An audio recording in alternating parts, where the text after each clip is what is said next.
Hello there. It's a peony up for personal review today, and a world famous peony at that. Incredibly popular worldwide, this particular peony is absolutely astonishingly beautiful, and you can see why it's very popular. This one is Sarah Bernhardt, actually named after the stage name for the world famous stage actress and screen actress of the very late 19th and very early 20th century. This is a stunning peony, and you can see why so many people grow this one. Sarah Bernhardt, with her stage name, toured the world and was a real pioneer of her craft. Described as being the queen of poses and also having a golden voice, she took her craft worldwide for many world tours, taking it to anybody that would listen. This particular peony is astonishingly beautiful and has one or two attributes and one or two qualities you need to be aware of if you're planning to grow this particular variety.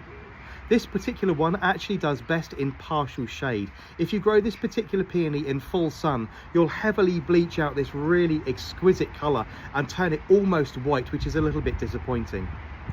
This particular variety also will need some support. The heads are really large for the size of the plant, reaching around 70 centimetres in height and a little over a metre wide when fully established. This particular plant is going to need a little bit of time to get itself established, and don't be surprised if you don't get very many flowers from it in the first 2 or 3 seasons. Really allow it to get itself established. Plant it in a rich, moist and deep fertile soil in partial shade, where it's going to receive around 3 or 4 hours of direct sunlight per day. Give it a little bit of support because the stems really aren't capable of holding up these really large heads, especially if they get wet. You'll find them face planted onto the floor, so it will need a peony hoop or a series of bamboo canes and some string to keep it upright.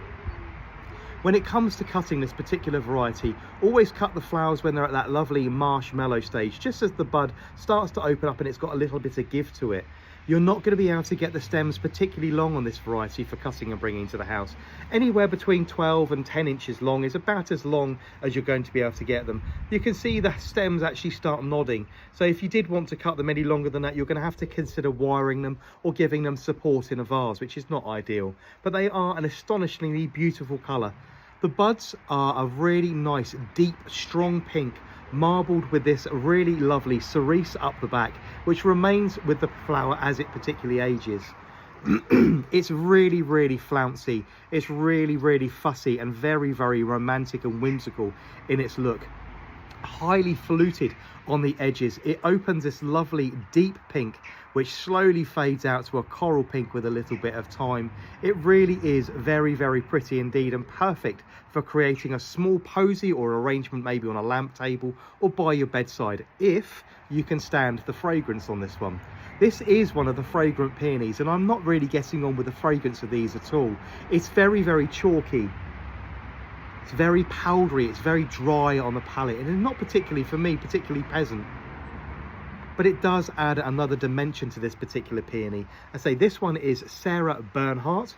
I say reaching around 70 centimetres tall and around a metre wide when fully established. A really beautiful peony. Perfect for growing in the domestic garden and cutting and bringing to the house, where it lasts quite well in a vase if you cut it at the right stage. Will last almost about 5 to 6 days in a vase, so very pleasant indeed. It starts flowering somewhere in mid to late June and flowers all the way through to the very back end of July. The flowers are produced singly like they are here, and also once the plant is established with multiple heads per stem, which again means you're going to have to give it some support. They are quite large, as you can see here. They're like little miniature puffballs. There's plenty of texture and softness to the flower, which is really lovely. Some 3.5 to 4.5, sometimes even 5 inches across as they completely blow out. It's a really fussy and flouncy peony, which is really nice. Fantastic for mixing with other perennials in the garden. This is Sarah Bernhardt, a lovely peony for growing in the garden. I hope you've enjoyed today's review and you consider growing this one in your garden. Please feel free to like, follow and share, and of course leave a comment in the section below. I'll see you all again very soon. Take care now. Bye bye.